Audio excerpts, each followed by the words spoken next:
El tema que vamos a desarrollar ahora es insuficiencia pulmonar y siempre que pensamos en insuficiencia pulmonar y sobre todo severa debemos correlacionarlo con la función del ventrículo derecho. Entonces la pregunta es cómo evaluarlas y cuándo debemos intervenir en esta patología. Y esta es una diapositiva parecida a la que alguna vez presentamos en insuficiencia tricuspidia, pero en este caso es mayor para los que hacen cardiología de adultos. Es por qué debemos estudiar una insuficiencia pulmonar si siempre nos dijeron que no existe. Los cardiólogos que ven cardiopatía congénita del adulto están más familiarizados con la insuficiencia pulmonar y ya no la vemos como una cosa tan rara y estamos comprometidos a tratar de evaluarla lo mejor posible, dado que de ahí salen las conductas terapéuticas para realizar. Lo que sí estamos acostumbrados a ver es la insuficiencia pulmonar trivial o funcional que tienen casi todos los pacientes, si uno lo mira con detenimiento y los busca para ver que esta insuficiencia pulmonar es sumamente frecuente. Pero ¿por qué debemos entonces estudiarla?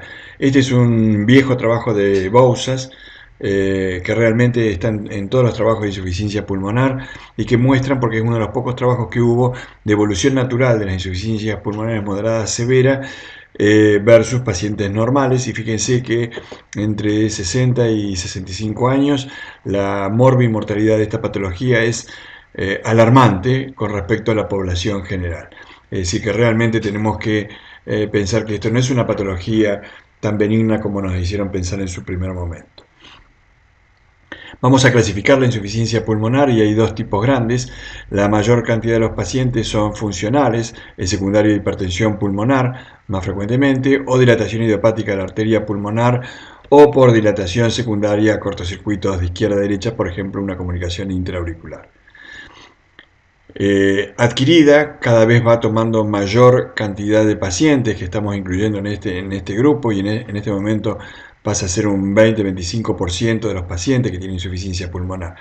La insuficiencia pulmonar de la hipertensión pulmonar o de la dilatación idiopática de la arteria pulmonar en general no son tan significativas como las insuficiencias pulmonares de las patologías adquiridas.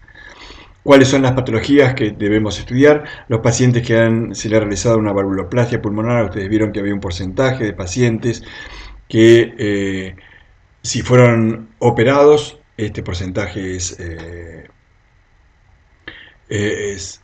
mayor, ¿sí? En cambio, si fueron valvuloplastiados un poco menor, pero pese a eso, con valvuloplastia vamos a ver varios casos en los cuales vemos que cuando uno rompe las comisuras, rompe la válvula pulmonar y genera una insuficiencia valvular pulmonar, en algunos casos bastante significativa. La tetralogía operada con parches transanulares, este es el gráfico que estamos viendo acá. Estos pacientes tienen estenosis infundibular muy severa, eso es un falot, más una CIB subaórtica, más una estenosis valvular, a veces de tronco, de la rama pulmonar. La estenosis infundibular lleva a una hipertrofia ventricular derecha.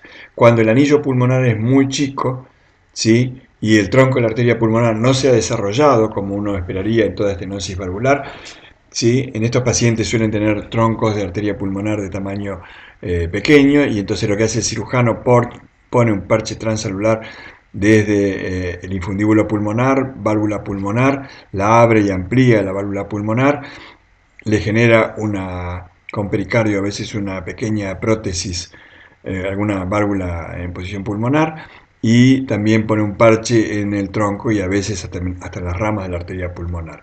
Cuando pone este parche transanular, la válvula pulmonar esta que se ha generado o que ya tenía es muy pequeña, y en general estos pacientes quedan todos con insuficiencia valvular pulmonar de grado moderado a severo precozmente, así que hay muchos pacientes que son operados de chicos ya con reemplazo de válvula en general protésica biológica o mecánica, ya lo vamos a ver más adelante, o llegan adultos con una insuficiencia pulmonar muy severa, con dilatación de cavidades derechas, y tenemos que decidir cuál es la conducta mejor para seguir.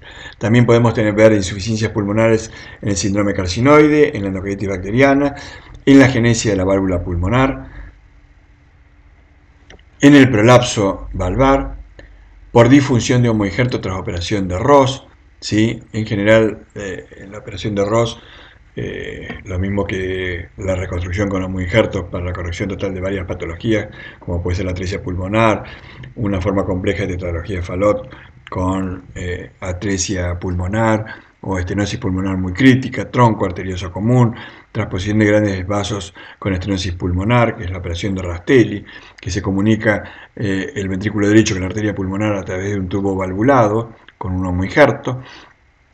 En todos estos pacientes, la verdad que los homoinjertos duran unos años, pero empiezan a disfuncionar, tanto por estenosis como por insuficiencia valvular. Así que siempre tenemos que tener en cuenta a estos pacientes y seguirlos detenidamente para ver cómo se comportan con el tiempo. En general, todos estos pacientes terminan disfuncionando y necesitan una nueva cirugía. Vamos a ver algunos ejemplos, después dejamos para el final unos ejemplos para que ustedes los puedan ver. Y lo que vemos acá es una dilatación idiopática de la arteria pulmonar, pero podría ser también un grado raro de hipertensión pulmonar que lleve a una dilatación tan manifiesta del tronco y de las ramas de la arteria pulmonar. Miren la aorta con respecto al tronco de la arteria pulmonar, es menos del 50%. Prácticamente la aorta tiene el tamaño de alguna de las ramas de la arteria pulmonar. Y siempre que vemos esta imagen, siempre decimos, ¿y podemos ver un poco más de la rama derecha de la arteria pulmonar? Sí, en un corte transversal desde la región supraesternal, acá vemos la aorta, la vena cava, acá abajo la ampliamos la imagen, se ve la aurícula izquierda, la imagen del cangrejo, ¿sí? Y acá lo que vemos es bastante territorio de la rama derecha de la arteria pulmonar hasta su bifurcación. Es decir, que podemos ver bastante y acá la podemos medir mejor el tronco y la rama de la arteria pulmonar. También en un corte supraesternal, pero ahora longitudinal, un poquito más anteriorizado, se ve como una imagen en coma, que es la rama izquierda de la arteria pulmonar, ¿sí? Y ahí la podemos medir también bastante más. En este caso se ve un trayecto importante, pero en general es muy poco el trayecto de las ramas que se ve en un corte paraesternal en eje menor habitual.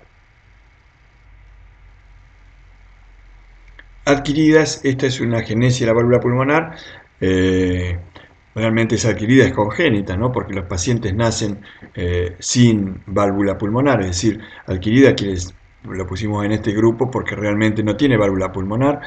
En general lo único que se suele ver es un anillo pulmonar un poquito más gruesa, no encontramos la válvula por ningún lado.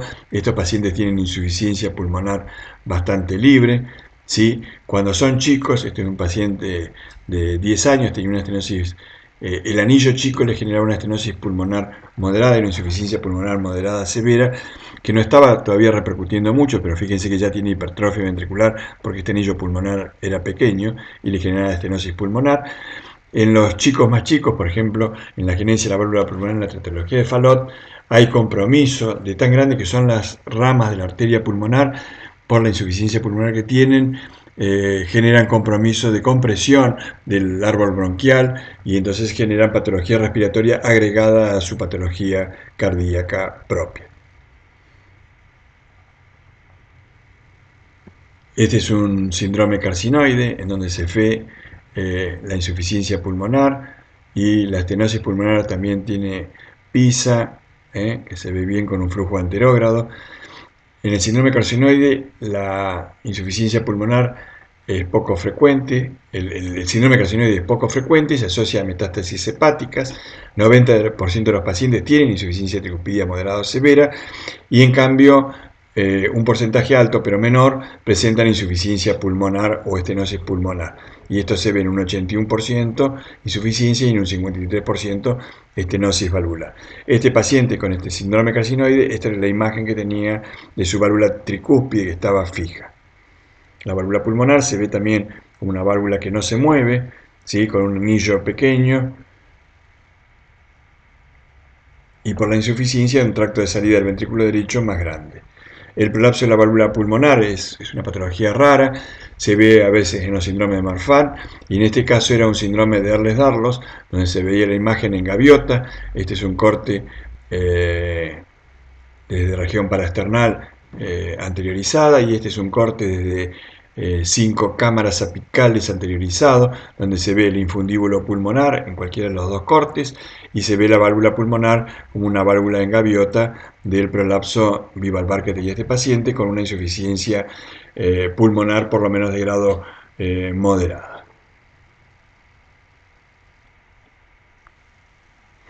Otras causas de insuficiencia pulmonar adquiridas puede ser una endocarditis bacteriana. Miren la vegetación grande que tiene en este corte transesofágico.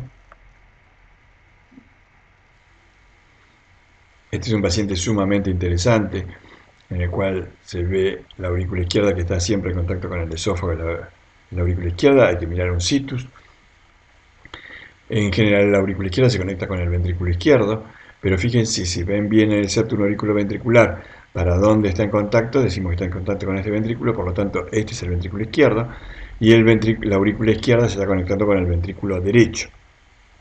Esto es lo que llamamos una transposición corregida de grandes vasos, y cuando seguimos haciendo el estudio, porque tenía una muy mala ventana transtorácica, se le hizo el transesofágico, se encontró que este es el tronco de la arteria pulmonar, esta es la aorta, que tiene una posición izquierda y anterior, por eso se llama L aorta anterior. ¿Sí? Lo que vemos es la arteria pulmonar con una vegetación en su interior, es decir, que tenía una endocarditis bacteriana que generaba una insuficiencia pulmonar severa. Este es un paciente que se le hizo una reconstrucción con homoinjerto para la corrección de todas las patologías que yo les mencioné previamente, y lo que nos encontramos es que este homoinjerto lo que tenía también agregado, acá está un poco más ampliado, es una vegetación muy móvil en la válvula pulmonar.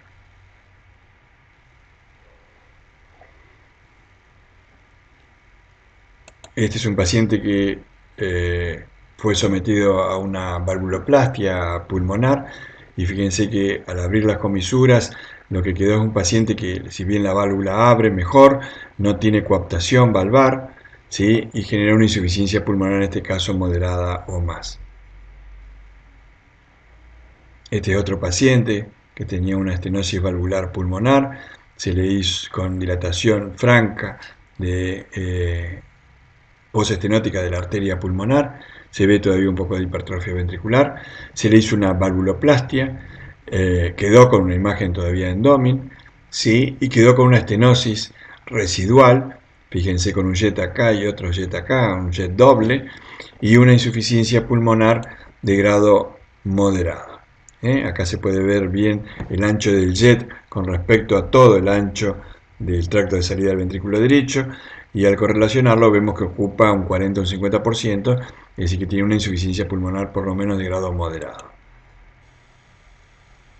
Este es otro paciente al que se le hizo una valvuloplastia, y estos son los comentarios que hicimos de estos pacientes, con un gradiente basal bastante parecido.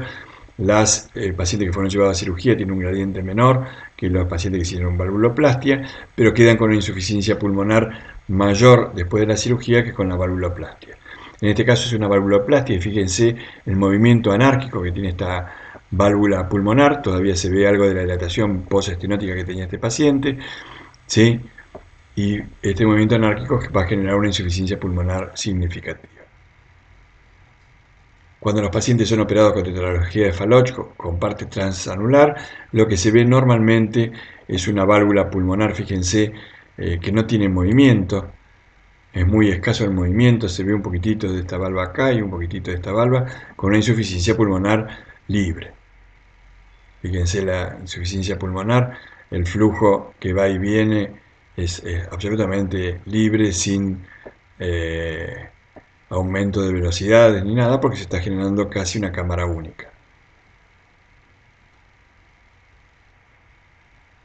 Otro paciente operado con tetralogía de Fallot, acá esto más brillante que se ve es el parche de la tetralogía, y vean lo que quedó de la válvula pulmonar, es algo que se mueve ahí muy finito, con una dilatación severísima del tracto de salida del ventrículo derecho, y la válvula que no tiene coaptación valvar en absoluto.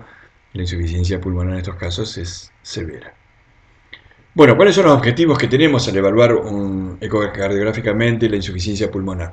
Cuantificar la severidad de la insuficiencia valvular, evaluar la repercusión sobre el tamaño y la función ventricular. Siempre también tenemos que definir la anatomía y el mecanismo etiológico, evaluar el tamaño, presión sistólica y diastólica de la arteria pulmonar, porque muchos de ellos son secundarios a patología propia del pulmón o a patología del lado izquierdo del corazón. Y tenemos que también además identificar posibles lesiones asociadas. ¿Cómo hacemos para valorar la severidad de la insuficiencia pulmonar? No lo tenemos bien en claro todavía cuáles son los mejores métodos para utilizar, pero tenemos que hacer una sumatoria de varios y entonces vamos a explicar cuáles son las ventajas y limitaciones de cada uno de estos. Por ejemplo, la vena contracta hoy en día no se está utilizando mucho. ¿Por qué? Porque a veces la válvula pulmonar tiene varias perforaciones y entonces el jet parece mucho más ancho de lo que realmente es, no lo podemos valorar bien. Si el paciente tiene una imagen clara, típica, de una pisa con una vena contracta bien marcada y es un solo jet, entonces en esos pacientes diríamos que un jet mayor de 7 milímetros sería un signo de severidad de una insuficiencia pulmonar. Si esto no ocurre así, no lo podemos decir hoy en día. Podemos calcular también con Doppler color, medimos todo el diámetro del jet en el tracto de salida y comparamos el ancho del jet con el ancho del tracto de salida. En algunas oportunidades también esto puede ser discutido por las mismas razones que la vena contracta.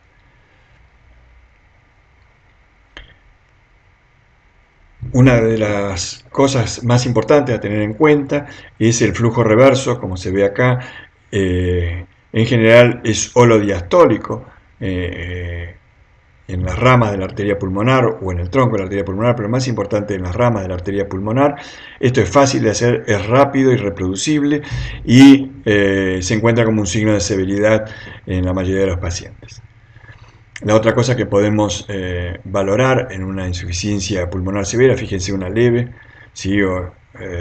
Como en la pendiente de desaceleración es lenta, la densidad del flujo es escasa. En cambio, cuando estamos tratando de una insuficiencia pulmonar significativa, la densidad del jet regurgitante es muy importante. Y esto es un valor que es fácil de hacer. Fíjense, la de las venas pulmonares, la de las ramas de la arteria pulmonar y el flujo reverso de gran intensidad son datos que se hacen en pocos segundos y que aunque no veamos mucho más, ya nos están hablando de cuán severo es esto. Otra cosa que podemos medir también en este flujo regurgitante de la arteria pulmonar es el pressure half time y de la curva esta de la insuficiencia pulmonar, y cuando el pressure half time es menor de 100 milisegundos estamos hablando de una insuficiencia pulmonar severa. Desde hace unos años también apareció un índice de regurgitación pulmonar en el cual consiste en medir toda la diástole y correlacionarlo esto con el tiempo de la insuficiencia pulmonar que ocupa la diástole. Cuando la insuficiencia pulmonar es leve, ocupa toda la diástole; cuando es moderada, en general llega también hasta el final de la diástole; y cuando es severa, es menor el tiempo, y esto es debido a que no solo es severa la insuficiencia, sino que hay una alteración en la función del ventrículo derecho, aumenta la presión de fin de diástole del ventrículo derecho, y eso hace que se evite que en la fase final de la insuficiencia pulmonar siga regurgitando sangre hacia el ventrículo derecho. Es decir, cuando vemos esta pendiente de desaceleración que tiene un pressure half time corto, que tiene un índice de regurgitación menos de 77, de 0,77, entonces estamos hablando de insuficiencia pulmonar severa. También podemos hacer cuantitativos los cálculos de los volúmenes regurgitantes, el orificio regurgitante efectivo, ya sea con PISA o con Doppler. Bien, vamos a mostrarles algunas imágenes porque creo que es lo más importante. Fíjense, en este paciente vemos dos flujos regurgitantes. En este otro paciente vemos dos, y a veces dudamos si no tiene un tercer flujo regurgitante acá en el costadito, ¿sí? Acá tenemos un flujo central y un flujo periférico, y esto es muy frecuente. Es la única válvula que tiene mínimas fenestraciones en la válvula, entonces los podemos ver, pero a veces esas fenestraciones están muy cerquita del plano valvular, y entonces parecería que tuviera una vena contracta mucho más ancha, y lo único que genera esto es una mínima insuficiencia pulmonar que no repercute sobre el ventrículo derecho, que no lo dilata, que no le trae ninguna alteración, y en estos casos yo sugiero informar insuficiencia trivial y no informarla como alguna cosa patológica significativa. Esto es bastante común, volvemos para atrás un poquitito, esto es bastante común de encontrar y lamentablemente muchos de estos pacientes tienen informes de insuficiencias pulmonares leves o moderadas y se los empieza a seguir por estas insuficiencias pulmonares que son sin significado patológico. Así que tenemos que tener mucho cuidado cuando informamos una insuficiencia pulmonar. El tiempo pressure half time, fíjense esta curva, vamos a congelarla y lo que vemos es un flujo retrógrado, ¿sí? Muy marcado, de muy buena densidad, con un tiempo de desaceleración mucho más rápido, ¿sí? Y si le calculamos el tiempo de hemipresión es de 88 milisegundos. Cuando esto baja los 100 milisegundos hablamos de un signo de severidad. Pero como dijimos antes, también de aumento de la presión de fin de diástole del ventrículo derecho. Y así es como vemos una insuficiencia pulmonar leve, y si esto lo correlacionamos, tiene un tiempo de hemipresión de 160 milisegundos, con la resonancia magnética nuclear, que es la que mejor valora los volúmenes del ventrículo derecho, vamos a ver que esto coincide con fracción regurgitante en menos del 20%, que cuando está en un 70 milisegundos, ¿sí? La fracción regurgitante normalmente es mayor del 40% y hay bastante buena correlación con respecto a estos valores. Fíjense, este es un tiempo de hemipresión de 110 milisegundos que llega hasta el final de la diástole, ¿sí? Entonces el índice de regurgitación por Doppler también esto es 1, porque este valor es lo mismo que este valor, y entonces esto decimos que no es significativo.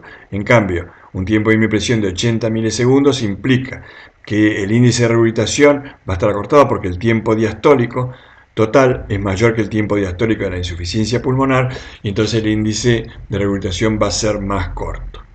Cuando es menos de 0,77 es un signo de severidad. Y esto es lo que podemos ver en algunos pacientes. Ahora vamos a ver otro en donde congelamos bien la imagen para ver bien el PISA que se viene acá. Se ve bien la vena contracta, ¿sí? Y se ve la insuficiencia pulmonar.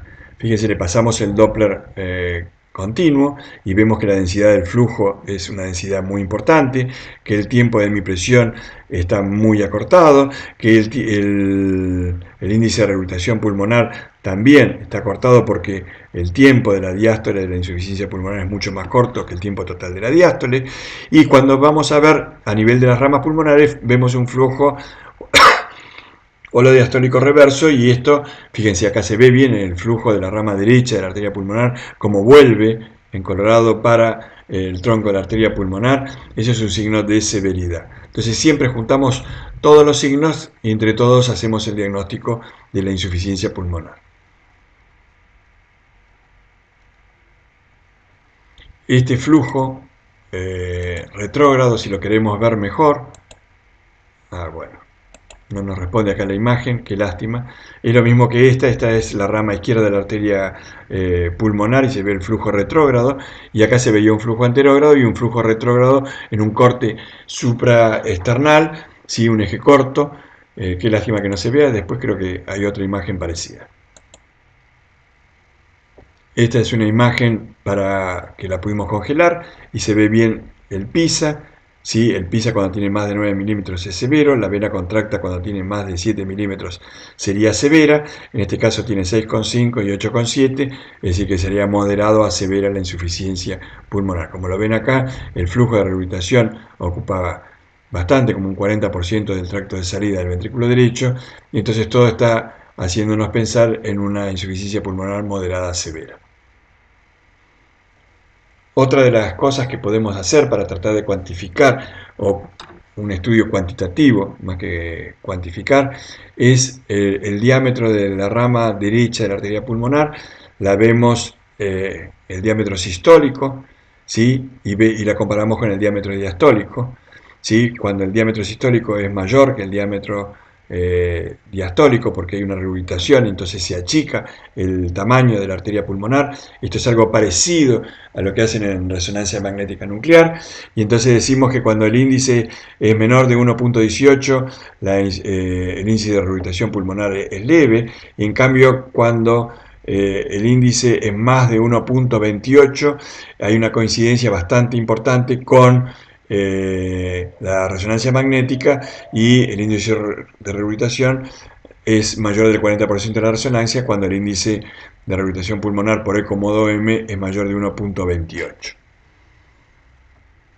Esto es lo que hablamos hace un rato, que es el tiempo diastólico completo menos el tiempo diastólico de la insuficiencia pulmonar, y cuando es menos de 0,77 decimos que es severo. Bien, entonces, ¿con qué nos quedamos cuando cuantificamos una insuficiencia pulmonar? En general, siempre las insuficiencias pulmonares, como es una sobrecarga de volumen de cavidades derecha, tienen que tener repercusión en el ventrículo derecho.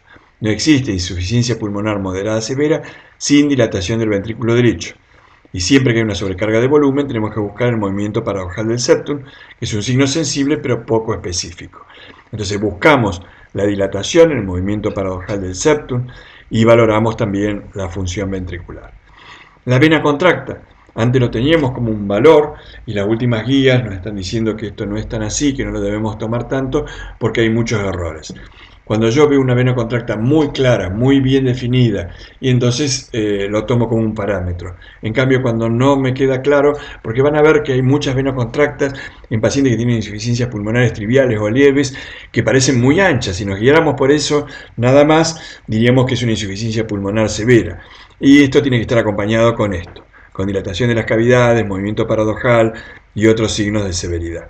El tiempo de mi presión realmente es muy fácil de realizar, lleva pocos segundos, y lo que vemos cuando pasamos al doble continuo, que era la imagen de alta densidad con un pressure half time menos de 100 milisegundos y un índice de regurgitación menos de 0,77. Flujo reverso en las venas pulmonares, en las arterias, en las ramas de la arteria pulmonar. Esto es fácil de valorar, lleva poco tiempo, y les sugiero que hagan siempre los cortes supraesternales, en donde se ve muy bien todo el flujo directamente con Doppler color, sin necesidad de poner una gota de Doppler pulsado. Las válvulas Fly, o cuando hay falta de coaptación valvar, ¿sí? Como se ve en una tetralogía de Fallot, o como se puede ver también en un paciente con síndrome carcinoide. Las válvulas se ven que no tienen movimiento, no tienen coaptación valvar.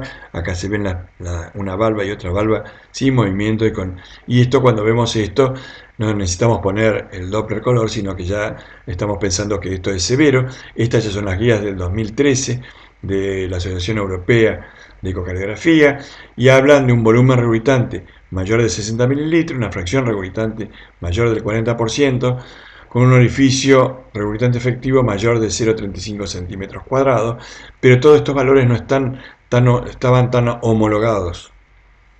Esta ya es una guía del 2014 del American Heart, y entonces lo que vemos acá, cuando es severo, la morfología de la válvula pulmonar es anormal, en general no se ve, o en la válvula de Fly. El ancho de jet es grande, ancho en su origen, puede ser de breve duración. El flujo reverso en la arteria pulmonar está presente, ¿sí? Es decir, que este es un signo fácil de hacer. El flujo en Doppler continuo es denso, la desaceleración es pronunciada, terminación anticipada del flujo diastólico, ¿sí? Y esto va a generar lo que aparece en las últimas guías como el índice de regurgitación pulmonar.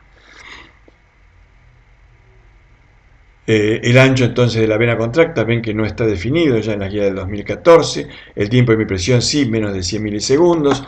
La relación ancho-jet, cuando está más del 50 al 65%, decimos que es severo. En cambio, el orificio regurgitante efectivo y el volumen regurgitante no están cuantificados como un signo de severidad. Estas ya son las guías de abril del 2017 de la Sociedad Europea, no, la Sociedad Americana de la American Heart, y lo que vemos es la válvula pulmonar está normal, y a veces no visible, queremos decir que no se mueve nada, o a veces puede estar como a veces vemos en un síndrome carcinoideo, que se ve nada más que como un anillo calcificado y no se ve la válvula pulmonar de tan finita que es.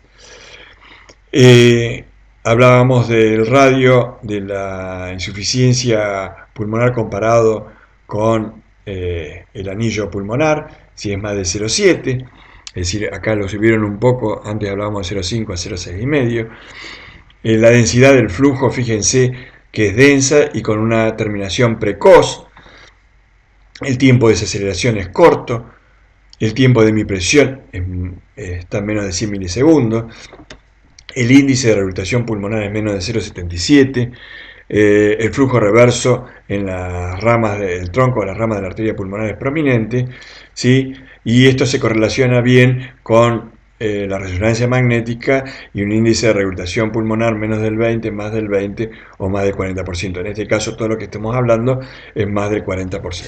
Entonces, bueno, juntamos todo esto para hacer el diagnóstico de severidad de la insuficiencia pulmonar. Y esto es lo que resumen las mismas guías últimas de cuándo vamos a indicar y cómo, cuando tenemos alguna duda con respecto a esto, debemos pedir si el flujo rehabilitante por resonancia magnética nuclear, y también que no solo que nos calculen el volumen rehabilitante, sino el volumen diastólico y sistólico del ventrículo derecho y la fracción de eyección del ventrículo derecho. Bien, esta es la evolución natural de una insuficiencia pulmonar crónica. La sobrecarga de volumen del ventrículo derecho lleva a dilatación del ventrículo derecho, a disminución de la masa volumen y a un aumento del estrés parietal. Finalmente, esto pasa a llevar una disfunción y fibrosis del ventrículo derecho. Entonces no debemos llegar a este estado para indicar una cirugía, sino que hacerlo más precozmente para evitar las disfunciones ventriculares. ¿Cómo hacemos para valorar la función del ventrículo derecho? Hay que utilizar múltiples parámetros porque el ventrículo derecho no es fácil de valorar, ¿sí? Aunque sigue siendo operador dependiente y requiere mayor tiempo de estudio, tenemos varios métodos que nos permiten. El índice de Tay, el TAPSE, la excursión del anillo de la onda S en el Doppler tisular, la fracción de eyección por 2D o 3D, el estrés longitudinal, el strain rate. Todo lo podemos utilizar para medir bien cuál es la función del ventrículo derecho, pero en los uno de los últimos artículos de Lang, ellos hacen un resumen de cómo podemos valorar la función ventricular y lo podemos valorar muy bien con 3D. ¿Sí? El valor normal es 58 más menos 6,5 y hablamos de una fracción de eyección disminuida por debajo del 45%, y entonces vemos que esto tiene la mayor correlación cuando hacemos esto, lo comparamos con la resonancia magnética. Después le sirve el strain 2D, ¿sí? Después le sirve el acortamiento fraccional del ventrículo derecho por eco 2D. La onda S tisular ya tiene una sensibilidad bastante menor, y ni hablar del TAPSE y el TEI. Entonces, el TAPSE sirve, el TEI prácticamente hoy lo usa muy poca gente, pero el TAPSE es uno de los elementos más utilizados en nuestra rutina diaria para hacer ecocardiografía, y hoy el valor normal es menos de 17. Lo que tenemos que tener en cuenta es que este es un valor que lo podemos comparar en el tiempo. Entonces, para hacer una comparación del mismo paciente, esto sí nos sirve y es de utilidad, pero no es el mejor valor para valorar la función del ventrículo derecho. También nos tenemos que aprovechar para medir los volúmenes y el área de la aurícula derecha, que también cuando esto está dilatado implica alguna alteración, y seguramente esa alteración es secundario a una insuficiencia de la válvula tricúspide, y cuando la insuficiencia pulmonar se asocia con insuficiencia tricuspidia, el pronóstico de estos pacientes es peor y habría que hacerle algo también a la válvula tricúspide para que no quede disfuncionante una vez corregida la válvula pulmonar. Y siempre nos preguntamos, bueno, ¿podemos predecir nosotros con estudios por imagen una reparación funcional post cirugía? Y este cuadro creo que es muy bueno. Son estudios por resonancia magnética de Ruski, y lo más importante están hechos por Telgeva, ¿sí? Y en el cual acá ven los valores normales por resonancia, eco transtorácico, eco tridimensional. El volumen de fin de diástole es de 108 para la resonancia, 79 para el eco transtorácico y 89 para el eco 3D, es decir, que el 3D se parece un poco más a los volúmenes de la resonancia. La fracción de eyección del ventrículo derecho es más del 50% de resonancia. Decimos lo mismo en eco transtorácico, y cuando estudiamos por eco 3D vemos lo que decía en el artículo anterior Lang, que era un valor normal tenía que ser más del 45%, acá ponen 44%. ¿Por qué? Porque luego de un reemplazo valvular, si uno decide un reemplazo valvular, los volúmenes no se normalizan si el volumen de fin de diástole está más de 170 mililitros por metro cuadrado de superficie corporal, cuando el volumen de fin de sístole es más de 85 mililitros por metro cuadrado, o cuando la fracción de eyección del ventrículo derecho es menos del 40%, estos pacientes no quedan bien, quedan con un deterioro de la función ventricular significativo, y entonces estamos cambiando un tipo de patología por otra, pero esto no es bueno. Entonces, ¿cuándo debemos operar estos pacientes? Sin duda cuando estos volúmenes son menores. Este es un eco, una resonancia magnética nuclear. Fíjense la dilatación del ventrículo derecho, la disfunción que tiene este ventrículo, la dilatación marcada que tiene el tracto de salida del ventrículo derecho por la insuficiencia pulmonar severa. Este es el infundíbulo. Miren el tronco y las ramas de la arteria pulmonar, como hay un flujo retrógrado que viene por las ramas de la arteria pulmonar. Cuando se le hizo el cálculo de la fracción regurgitante de estos pacientes, ¿sí? Acá dio 68%. Dijimos que arriba de un 40% la fracción regurgitante es severo, pero con el eco también nosotros pudimos hacer varias cosas para acercarnos bastante a esto. Pero cuando queremos estar seguros, por lo menos un estudio de resonancia magnética debemos tener, y entonces lo que le vamos a pedir a la resonancia es el índice de regurgitación, la fracción de regurgitación pulmonar, los volúmenes, como vimos recién, de fin de diástole y fin de sístole.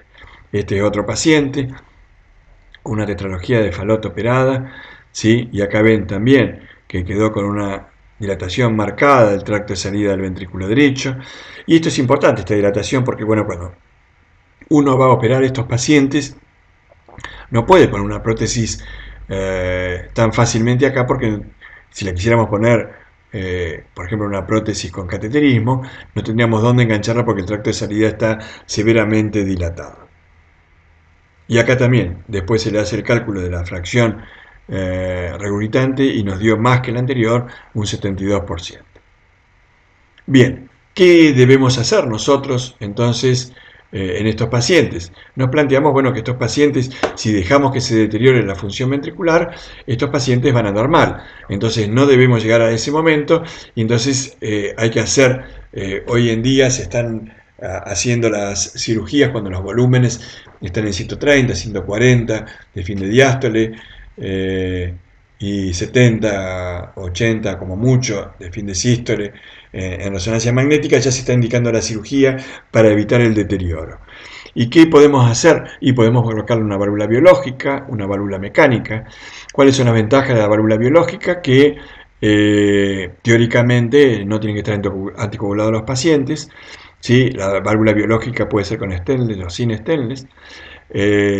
Pero estos pacientes, estas válvulas biológicas, hoy, si bien están durando bastante más que en años anteriores, que no duraban más de 10 años, igualmente estos pacientes son jóvenes, y entonces uno cuando le pone una válvula biológica está pensando que en algún momento de su vida va a necesitar algún recambio valvular.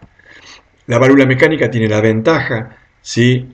Esta es una válvula mecánica bidisco, en el cual la válvula va a durar mucho más en general, pero estos pacientes tienen que estar anticoagulados sí o sí, y esta es una complicación importante de estos pacientes.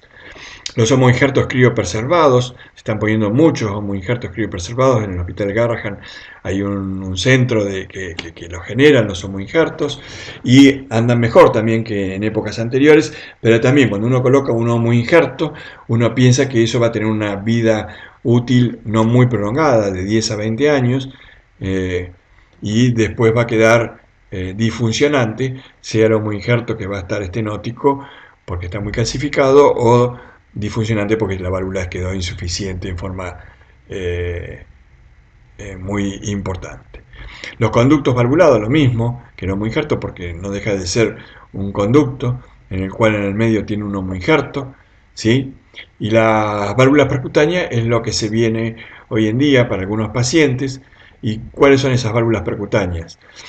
La válvula que más se está utilizando ahora es la válvula la Melody, que ¿en qué pacientes se puede poner? En pacientes sintomáticos con insuficiencia severa, en sintomáticos con obstrucción de presión sistólica del ventrículo derecho más de 60 milímetros de mercurio, es decir, en estenosis pulmonares significativas, y en asintomáticos con insuficiencia severa siempre que tengamos disminución de la respuesta al ejercicio, dilatación progresiva del ventrículo derecho o insuficiencia tricuspidia progresiva. También en el caso de que la dilatación del ventrículo derecho lleve a arritmias muy importantes.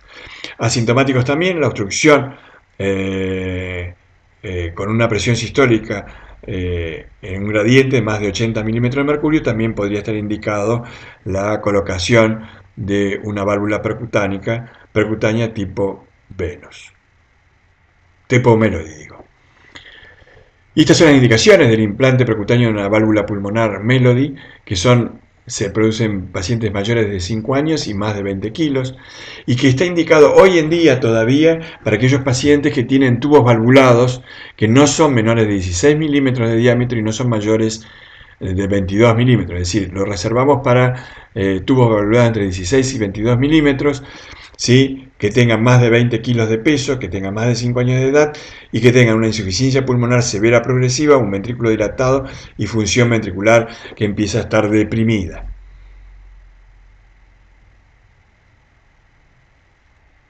Y esto es lo que vemos. Lo primero que se hace, se va a colocar un stent, ¿sí? Esta es la malla, cómo se expande.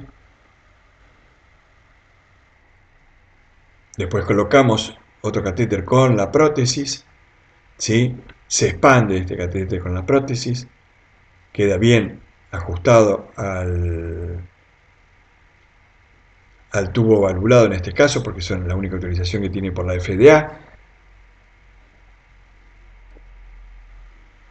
Y después cuando lo hacemos para ver si quedó con insuficiencia pulmonar residual, acá se ve el tronco y la rama de la arteria pulmonar y quedó sin insuficiencia valvular. ¿Sí? La angiografía es muy buena en este paciente y el resultado excelente. Hay que preparar primero el implante, ¿sí? Sobre todo en aquellas pacientes con estenosis o insuficiencia. Evaluación con balón de baja presión, evaluar luego el largo y el diámetro de la lesión. En la estenosis de dilatación con balón de alta presión para poder abrir la válvula, es decir, que se hace una valvuloplastia convencional. Evitar el gradiente residual y mala posición del stent, ¿sí? El stent de la válvula percutánea. Y bueno, si el gradiente es menos residual de más de 20 milímetros, hay que volver a hacer una dilatación para que quede lo mejor posible y evitar que quede una estenosis o mal posicionado el stent. Bueno, este es un paciente al que se le colocó una válvula de Melody y se ve acá la válvula que quedó muy bien. Este es el stent de la válvula, quedó sin insuficiencia valvular y con un gradiente anterógrado de 2 metros, es decir, que no llegaba a 16 milímetros de mercurio, quedó fantástico. Por venir. Reductores del tracto de salida del ventrículo derecho. Dijimos que los pacientes con válvulas pulmonares con tracto de salida muy dilatado, por ejemplo en la tractología de Fallot, no se pueden poner las válvulas de Melody y entonces se le ponen reductores del tracto de salida. Nuevo diseño valvular está ya funcionando y en Córdoba se han puesto varias válvulas de Venus. Procedimientos híbridos como es el anclaje en tracto de salida del ventrículo derecho y colocación de válvula, búsqueda de nuevos metales para evitar la fractura del stent, que es lo que a veces se ve en las válvulas de Melody, material biodegradable, válvulas de bioingeniería, válvulas de nitinol, es decir, se está trabajando mucho porque hay cada vez más pacientes que tienen problemas en su válvula pulmonar. Estos son reductores del tracto de salida del ventrículo derecho, ¿sí? Y en esto se pone la válvula de Venus. Y ya hay trabajos, como ven, desde el año 2016, y vuelvo a repetir, acá en la ciudad de Córdoba se han puesto varios, y creo que estaban por probar alguno acá en Buenos Aires. Conclusiones. La severidad de la insuficiencia pulmonar no predice la función ni el tamaño del ventrículo derecho después del reemplazo valvular. ¿Sí? Lo que sí nos permite predecir cómo va a ser la evolución de estos pacientes es el volumen de fin de sístole, y es el mayor predictor. Cuando el mismo es menor de 82, el pronóstico es mejor, pero hoy se está bajando a 70 mililitros por metro cuadrado de superficie corporal como un valor que permite tener mejores resultados. Cuando el volumen de fin de diástole también es un buen predictor, cuando este es mayor de 160 mililitros por metro cuadrado, es también un signo de mal pronóstico. Y la fracción de eyección no va a cambiar significativamente después de la cirugía. Por eso tenemos que evitar que estos pacientes vayan a una cirugía. Vamos a ver algunos casos rápidos. Como ven, esta es una insuficiencia pulmonar con doble chorro, fisiológica, normal, no le damos nada de importancia. Nuevamente, otro doble chorro, uno un poquito más grande que el otro. Tampoco le damos mayor significación, pero este chorrito es como para evaluarlo en un futuro. ¿Es necesario hacer un eco transesofágico para evaluar una insuficiencia pulmonar trivial? La respuesta es no. En cambio, ya este paciente, fíjense, si uno comparara todo el tracto de salida con el flujo de la insuficiencia pulmonar, podríamos decir que ocupa un 50 o un 60%, antes diríamos que era severa, hoy diríamos que es moderada, pero yo tengo muchas dudas porque el ventrículo derecho, fíjense, el tracto de salida del ventrículo derecho no está dilatado y es lo primero que se dilata en una insuficiencia pulmonar. Entonces no me extrañaría que este paciente tenga algunas perforaciones y que el flujo este del costado y este sea un agregado al flujo central de la insuficiencia pulmonar. Pero como ven acá, el flujo es ligeramente denso, si bien la pendiente es lenta, llega al final de la diástole, es decir que es por lo menos de grado leve, pero no tanto moderado a severo como veíamos previamente. Acá vemos dos flujos, ¿sí? Pero ya los flujos son más importantes, la pendiente de desaceleración ya es más empinada, pero pese a eso todavía llega hasta el final de la diástole, es decir que esta es una insuficiencia pulmonar de grado leve a moderada, y uno lo que tendría que tener cuidado en estos casos es porque son doble jet, es hacer una sumatoria de ambos jet, pero no hacer un cálculo de algo cuantitativo en estos jet múltiples.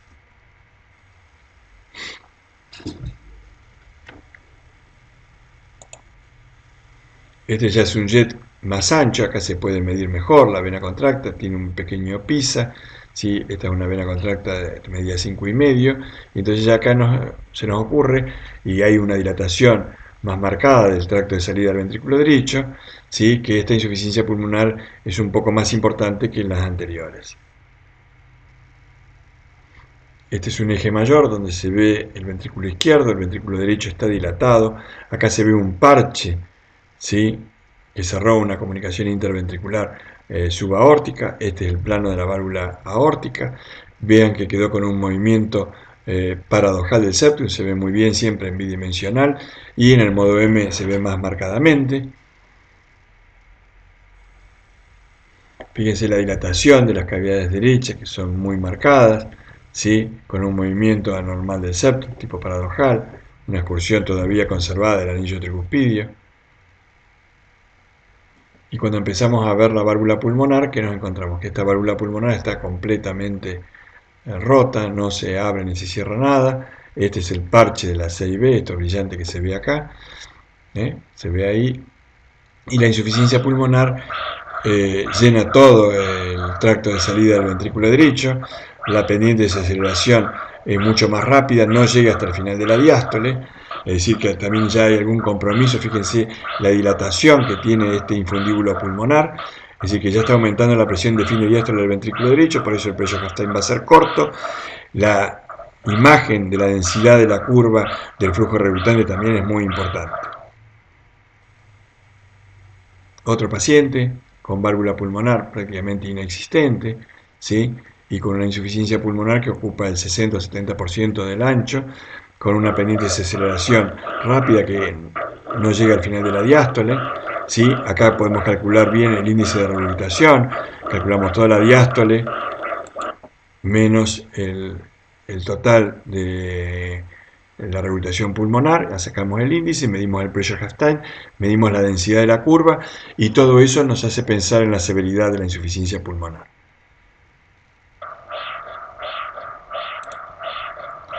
Otro paciente con una válvula pulmonar inexistente o poco visible y una insuficiencia pulmonar muy marcada, ¿sí? Y fíjense el flujo retrógrado de las ramas, de ambas ramas de la arteria pulmonar, es bien marcado. ¿Cómo es la densidad del flujo retrógrado?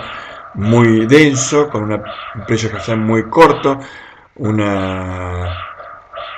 índice de rehabilitación también acortado, ¿sí? Todos signos de severidad de la insuficiencia pulmonar. Este paciente ya lo habíamos comentado anteriormente, una severa dilatación del tronco y ambas ramas de la arteria pulmonar. Y esto es lo que decíamos, como que bien que se ve la rama derecha en el corte supraesternal a nivel de un corte transversal, y la podemos medir acá a nivel del tronco de la arteria pulmonar cuando se empieza a bifurcar y a nivel del cuerpo de la arteria pulmonar. Este paciente tenía una dilatación muy severa, fíjense, en este caso era casi 4,60 en el tronco de la arteria pulmonar y 3,33 en la rama derecha de la arteria pulmonar. La rama izquierda estaba severamente dilatada, esta imagen en coma, muy dilatada, la medimos también y mide 3,50. Entonces, bueno, tenemos dilatación de ambas ramas y del tronco de la arteria pulmonar. Este es un paciente que se le había hecho una valvuloplastia y quedó con una válvula completamente anárquica, ¿sí? Todavía se ve un poco la dilatación del tronco de la arteria pulmonar y algo de hipertrofia ventricular derecha, porque tenía una estenosis pulmonar severa. Este es el paciente que decíamos que no veíamos la válvula pulmonar, sino que veíamos un anillo fibrosado, ¿sí? Nada más que era un anillo pequeño y entonces generaba estenosis e insuficiencia valvular y esto era una agenesia de válvula pulmonar. Otra tetralogía de Fallot operado, fíjense lo que es la válvula pulmonar residual, acá está ampliada, se ve un pequeño muñoncito de esta válvula y un poco mejor se ve la otra. Y el flujo que va es un flujo laminar, ¿sí? Que se mueve libremente, con un pressure half time también corto, vamos a ver a congelar la imagen, podemos valorar bien la densidad del flujo, podemos valorar el pressure half time, podemos valorar el índice de rehabilitación pulmonar, ¿sí? No nos olvidemos nunca de ver el flujo en las ramas de la arteria pulmonar, todo eso nos permite ver y cuantificar una insuficiencia pulmonar. Acá a este paciente se le había hecho una valvuloplastia pulmonar y quedó con una pequeña insuficiencia pulmonar residual. Es decir, que hay pacientes que quedan realmente muy bien después de una valvuloplastia. Fíjense que quedó con una insuficiencia pulmonar leve, con una pendiente de aceleración lenta que llega bien al fin de la diástole. Este era el paciente con la transposición corregida de los grandes vasos, donde se veía en el siguiente caso, en el siguiente slide, la imagen de la vegetación en el tronco de la arteria pulmonar, ¿sí? Fíjense acá ampliada la imagen, qué bien que se ve, acá se ven las dos imágenes en caño de escopeta de las dos arterias en una transposición corregida de grandes vasos, con una aorta que está en posición más izquierda y más anterior que la arteria pulmonar, y esto es lo que llamamos L aorta anterior, o que es sinónimo de transposición corregida de grandes vasos. La insuficiencia pulmonar que tenía este paciente era severa y se le hizo el eco transesofágico porque no se veía bien a nivel del transtorácico en un paciente adulto y nos encontramos que tenía una transposición y que además de la transposición tenía una endocarditis bacteriana. Este es un paciente con un síndrome carcinoide, fíjense la dilatación del tracto de salida del ventrículo derecho y la válvula pulmonar que está fija, ¿sí? No hay gran dilatación del tronco de la arteria pulmonar. Y acá vemos el flujo anterógrado y el flujo retrógrado de la insuficiencia pulmonar, que es un flujo de gran densidad. Repetimos lo mismo que en todos los pacientes, y esto es importante, ¿no? Porque tiene un flujo que termina antes, es decir, que tiene un índice de rehabilitación muy acortado, un pressure half time acortado, tiene un PISA bien marcado y una vena contracta que en este caso la podríamos medir porque se ve muy bien. Y entonces acá podemos valorar el grado de insuficiencia pulmonar mejor, con la dilatación que se observa en el tracto de salida del ventrículo derecho. En cambio, el flujo anterogrado está ligeramente aumentado desde 18 milímetros de mercurio, pero 18 milímetros de mercurio en semejante insuficiencia pulmonar también podría ser algo secundario al hiperflujo, pero digamos que vamos a decir que la válvula estaba muy fibrosada y que podía tener una estenosis de grado muy leve.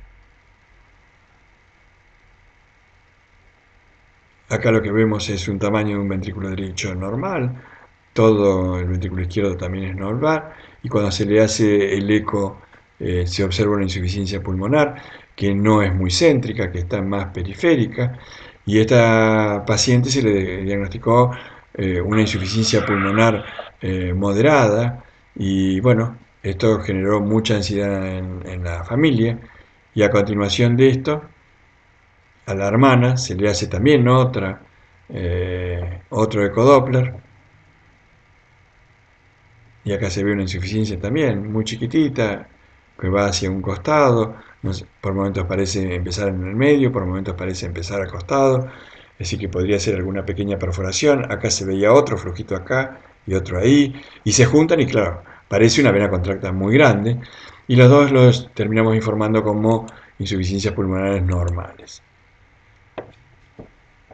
Bien, otra tetralogía de Fallot operado, la válvula pulmonar, el parche, el movimiento paradojal del septum, el ventrículo izquierdo derecho muy dilatado, fíjense la cavidad ventricular derecha dilatada, con poca excursión del anillo tricuspideo, es decir, que tiene disfunción del ventrículo derecho. Y acá lo que vemos es que el ancho del jet ocupa más del 60-70% del ancho total del anillo pulmonar.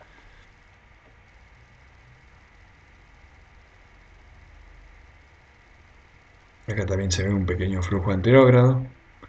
Y acá lo que estamos viendo es que en este paciente tenía, cuando se pasa el Doppler continuo, una densidad aumentada del flujo, un pressure half-time muy corto, un tiempo de desaceleración también muy corto, un índice de rehabilitación pulmonar muy acortado, un flujo reverso en las ramas de la arteria pulmonar, esta es la rama derecha de la arteria pulmonar, es decir, todo eso hablan de la severidad.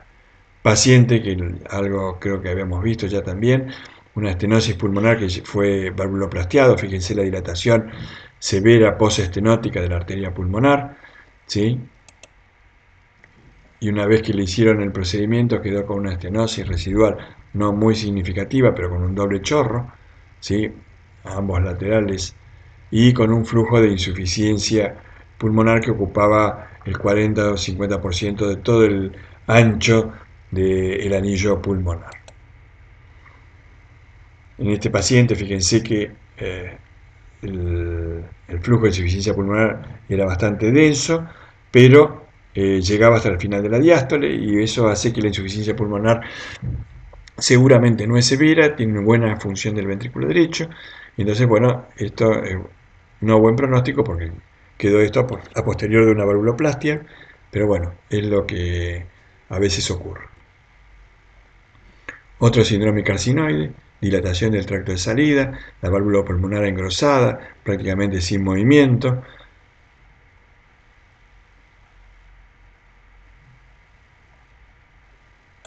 A ver si vemos la insuficiencia valvular al final.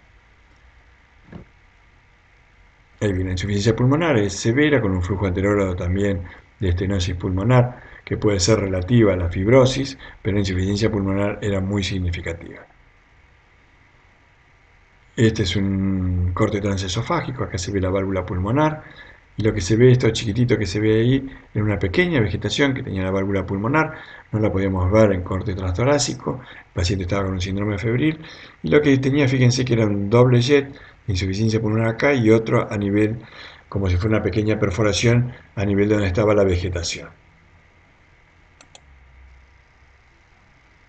Un paciente que había sido operado por una tetralogía de Fallot, este es el parche, que es lo que se ve más brillante, fíjense la válvula realmente sin movimiento, con un infundíbulo pulmonar severamente dilatado, ¿sí?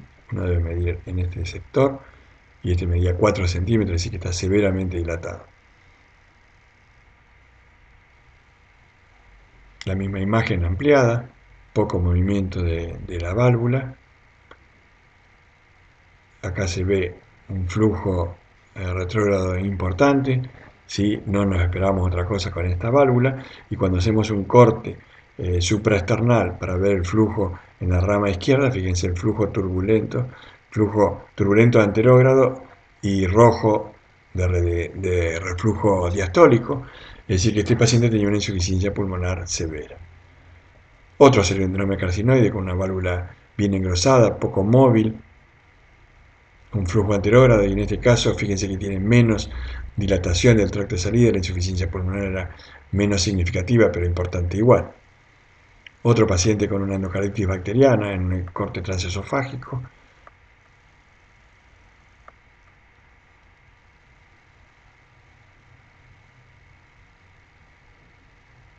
Este paciente se le había hecho una valvuloplastia pulmonar, la válvula pulmonar todavía abre algo endomin, pero quedó con una falta de coaptación valvar significativa, acá está ampliada la imagen, ¿sí? Y algo anárquico es este velo, ven cómo se mueve un poquitito ahí, y una insuficiencia pulmonar por lo menos moderada.